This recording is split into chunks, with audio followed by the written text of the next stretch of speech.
কিভাবে কার সহযোগিতায় দামি রাষ্ট্রপতি আব্দুল হামিদ দেশ ছেড়ে পালালো, তার কৈফিয়ত সরকারকে দিতে হবে। কিভাবে কাদের সহযোগিতায় তারা পালালো। এই যে আমাদের অন্তর্বর্তীকালীন সরকারের স্বরাষ্ট্র উপদেষ্টা, সে কি জানত না গতকাল দামি রাষ্ট্রপতি হত্যা মামলার আসামি আব্দুল হামিদ দেশ থেকে পালিয়েছে এবং এর দায় সম্পূর্ণ এই স্বরাষ্ট্র উপদেষ্টার। আগামী 48 ঘন্টার মধ্যে স্বরাষ্ট্র উপদেষ্টার পদত্যাগ করতে হবে। উপদেষ্টার গ্রিন সিগন্যাল ছাড়া কোনোভাবেই দামি রাষ্ট্রপতি আব্দুল হামিদ দেশ ছেড়ে পালাতে পারেননি। আমরা দেখেছি ইতিপূর্বে আমাদের প্রধান উপদেষ্টা, যাকে আমরা শ্রদ্ধা করি, ভক্তি করি, ভালোবাসি এবং গণঅভ্যুত্থানের সরকার প্রধান হিসেবে যাকে আমরা মনোনীত করেছি, তিনি শুরুতে আওয়ামী লীগের বিরুদ্ধে কড়া বক্তব্য দিলেও এখন তিনি বলছেন আগামী নির্বাচনে আওয়ামী লীগ অংশ নিবে কি নিবে না সেটি আওয়ামী লীগের দলীয় সিদ্ধান্ত।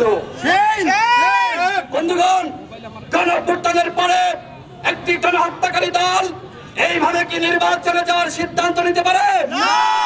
সুতরাং প্রধান উপদেষ্টাকে বলবো, ছাত্র জনতার রক্তের সাথে বেইমানি করে আওয়ামী লীগকে কোনোভাবে নির্বাচনে আনার উপায় তারা করবেন না।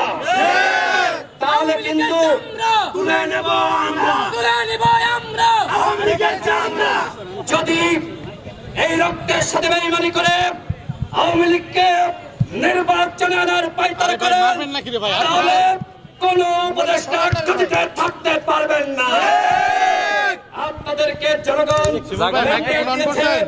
আওয়ামী লীগকে নিষিদ্ধ করার, গণহত্যার বিচার করার, ঐক্যমতের ভিত্তিতে রাষ্ট্র সংস্কার করার, কিন্তু এই সরকারের 9 মাসেও এখনো পর্যন্ত আমরা গণহত্যার বিচারে কোন তোড়জোড় লক্ষ্য করছি না। বরং অন্তর্বর্তীকালীন সরকারের কয়েকজন উপদেষ্টার সহযোগিতায় আমরা জেনেছি এই উপদেষ্টা পরিষদ রিফাইন্ড আওয়ামী লীগ গঠনের কাজে মনোনিবেশ করেছে। অন্তর্বর্তীকালীন সরকারের 2 উপদেষ্টা, একজন রেজনা বাপ আর একজন আদিলুর রহমান শুভ্র, এই 2 মিলে 3 জন দামি এমপির জামিন করিয়েছে।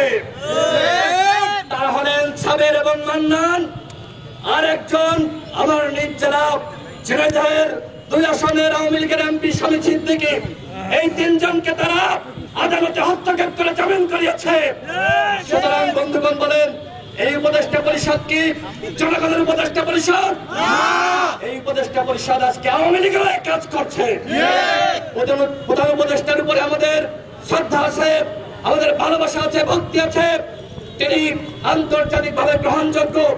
কিন্তু আজকে তার ইমেজকে কাজে লাগিয়ে যারা আওয়ামী লীগের পুনর্বাসন করতে চায়, গণ অধিকার পরিষদ, যুব অধিকার পরিষদ তাদেরকে দাঁত ভাঙা জবাব দিবে। আমরা আজকে আমরা এই স্বরাষ্ট্র উপদেষ্টার পদত্যাগের দাবিতে স্বরাষ্ট্র মন্ত্রণালয়ের অভিমুখে আমরা যাত্রা শুরু করব। পুলিশকে বলবো, আপনারা কোনো বাধা দিতে আসবেন না।